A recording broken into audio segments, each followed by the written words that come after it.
Population and Development Action Plan inaprubahan na ng Malacanang. Yan ang ating pag-uusapan kasama si Deputy Executive Director Lolito Tacardon mula sa Commission on Population and Development. Director Tacardon, si Chipo ito, kasama ko po si Nina Corpus. Magandang tanghali po at welcome po sa Bagong Pilipinas ngayon. Magandang tanghali po sa inyo, ma'am, at sa inyong mga taga-subaybay ng Bagong Pilipinas ngayon. Okay, sir, bilang panimula po, gaano na po ba kalaki ang populasyon ng Pilipinas? At pang-ilan po ba ang Pilipinas sa World Population Ranking sa ngayon? Ang Pilipinas po, base po sa huling census po natin noong 2020 ay nakapagtala po ng mga mahigit 109 million Filipinos na po tayo. At tinataya natin mga around more than 115 or around 115 million na tayo by the end of this year. Base po dun sa population growth rate po natin na 1.6% annually. At yan pong population size po natin ay nagararang po tayo na mga around 13th most populous country around the world at 7th po siya actually within the Asia-Pacific region. Okay. Kamakailan po ay naaprubahan na ng Malacanang itong Population and Development Action Plan. Paano po ba ito makakatulong para ma-address itong population challenges and demographics ng ating bansa?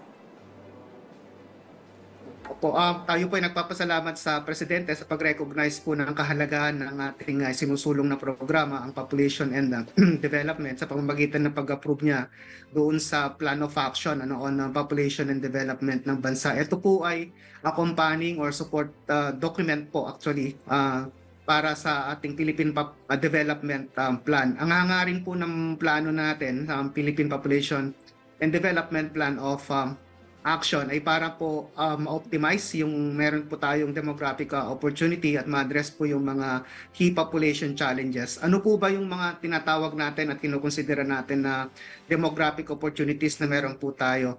Kung titignan nyo po at the background, ang ating pong population ay ang taas po ng population growth rate niya in the 1970s na around 3% po yan. Although mas maliit in terms of number. Pero ngayon po kasi, as I mentioned, 1.6% na lamang po yung itinitaas annually ng ating population na growth rate. At so, makukonsidera natin na nag-stabilize na siya ng kahit pa paano. Yan po ay dahil yung ating total fertility rate o yung pinapanganak na anak, of course, ng mga kababaihan in general sa Pilipinas, lalo sa women of reproductive age, ay dalawa na lamang po. Base po dun sa 2022 National Demographic and Health Survey. So yung ating fertility level ay nagdudulot po ng pagbagal din ng ating population growth rate. At yung impact po nito is yung pag-change din po ng ating age structure. Makikita po natin na ang ating age structure ay ang dominante na po dyan is the proportion of working age population, yung 15 to 64. Unti-unti pong nababawasan po yung ating mga dependents, age dependents, na 0 to 14. Ano po ang implication nito?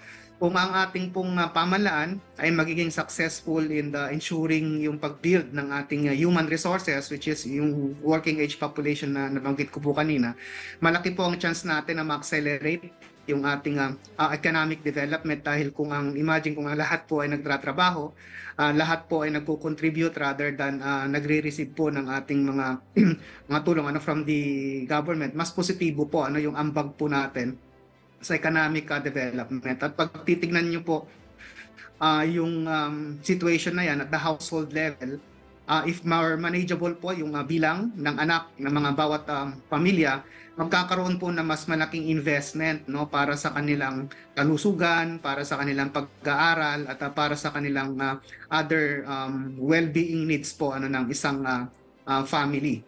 So yung po yung demographic opportunity na tinatawag din po natin. Yung nga lang po, meron din pa rin po tayo mga demographic challenges na kinakaharap.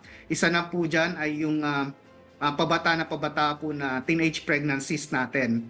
So while 15 to 19 po ay medyo bumaba po yung proportion ng mga parents ay adolescents o began childbearing, yung mga 0 to 14 po actually ay medyo dumadami, no? Yung bilang po na mas maagang nabubuntis. At alam naman natin po yung implication sa mga ganyang edad, ano, kung sila po ay maagang nabubuntis. Isang pinaghahandaan din po natin ay kakibat po ng change in the age structure po natin ay yung steadily growing older population din po natin.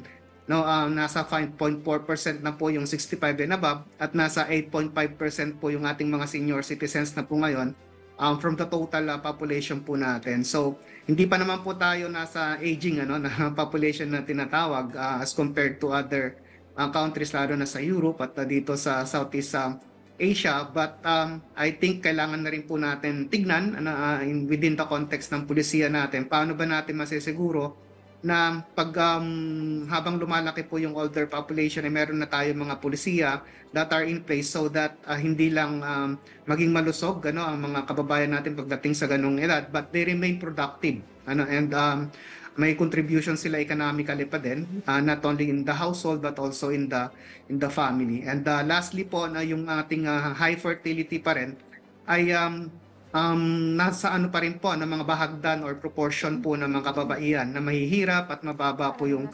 pinag-aralan, no? So yun po yung isang challenge na ating pangkinakarap. So yung plan of action po ay dito po nilalagay or nilayout yung mga strategies na para ma-address po yung ma-optimize yung opportunities na nabanggit ko po kanina. At the same time, ma-address po yung challenges na kakibat din po ng mga changing demographic landscape sa ating bansa. Okay, Sir. Director, nabanggit nyo nga po yung teenage pregnancy sa bansa.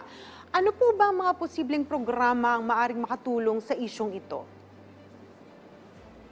Po nakikita po kasi natin na one of the major reasons ng teenage pregnancy po natin is the lack of information among young people.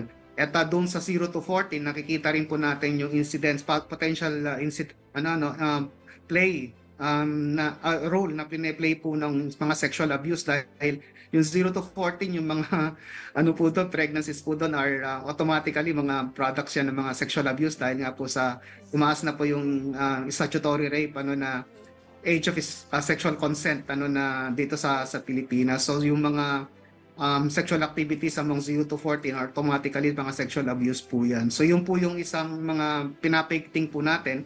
And syempre yung comprehensive sexuality education po in partnership with CSE and even po dun sa mga alternative learning system and even sa mga skills development na mga courses like yung mga sinusulong po ng TESDA, tinitignan natin na sana meron po siyang component of comprehensive sexuality education. At syempre, hindi rin natin papabayaan yung mga wala sa school, yung mga out of school youth sa pamamagitan ng mga community-based comprehensive sexuality education. Kasama na po din po dyan sa yung pagbibigay po din ng impormasyon sa mga magulang at sa mga teachers na siyang nangangaral at naggumagabay sa ating kabataan. Okay, sir, sa ilalim po ng Population Development Plan na ito, ano po yung mga measures at partisipasyon naman ng mga local government at national government agencies para po makatulong sa population rate challenges ng ating bansa? Unang-una po, yung patuloy po natin pag-promote ng responsible parenthood and family planning. Yan po ay actually katuwang natin ang local government units dahil within their mandate, sila po dapat ang nagbibigay ng mga population development services which include family planning services. So that's part of their devolved function. So binibuild natin yung kanilang capacities sa magsagawa ng programa at the same time mag-deliver po ng mga services. At the local government units din po, yung interventions sa pag-prevent ng adolescent pregnancy ay pinapaigting din natin through their local and community-based programs. No? So, nandyan din po tayo para matulungan pang mga local government units. At sa pangkalahatan po, yung mga national government agencies po natin and other sectors, not only sa gobyerno but all including yung mga civil society organization and mga non-government organization and even community or people's organization, tinitignan po natin na yung datos on population ay nakukonsidera every time they plan and develop ng mga policies and programs. Tinuturuan po natin sila na makonsidera yung impact of population and ensuring that their interventions and development initiatives po ay people-centered. Kumbaga, dapat nakasentro sa pangangailangan ng tao. Ano? So masusing pag-aaral kung ano ba talaga yung pangangailangan ng tao bago po sila pagsagawa ng mga programa. So yun po yung binibigay naman po natin sa part ng CPD sa ating ahensya na mga datos at mga information na pwede nilang makita about the population so that maging mas people-centered and responsive yung kanilang mga estratehiya po. Director, para mas malinaw po para sa ating mga kababayan, ano po ang magiging epekto sa socio-economic growth ng bansa kung mapipigilan natin ang paglobo ng ating populasyon? Actually po very direct yung impact po nito. As I mentioned po kanina, population is intimately linked with the socio-economic development in a way na, of course, yung quantity or yung size of population ay nagde-determine ng level of investment, level of mga services na kailangan po nating ibigay po sa kanila. So kung mas manageable po yung level ng ating population, magkakaroon po tayo ng greater investment sa health, sa education, and madedevelop po natin ng husto yung ating human resource kung mas manageable po yung ating population. And in the process, as a result, ay napapacilitate po yung invest na palabas po yung resources po natin, nagkakaroon po tayo ng mas malaking ambag sa ating population at natatranslate po ito sa savings and investment. So in a community na mas marami po ang nagko-contribute economically, mas malataas po talaga yung paglago ng ekonomiya. Okay, panghuli na lang po, mensahe nyo sa ating mga kababayan, lalo na po sa mga magulang, no? Siguro yung mga community leaders rin na nakikinig sa atin po ngayon, lalo na po tungkol sa pagtaas po ng teenage pregnancy sa bansa.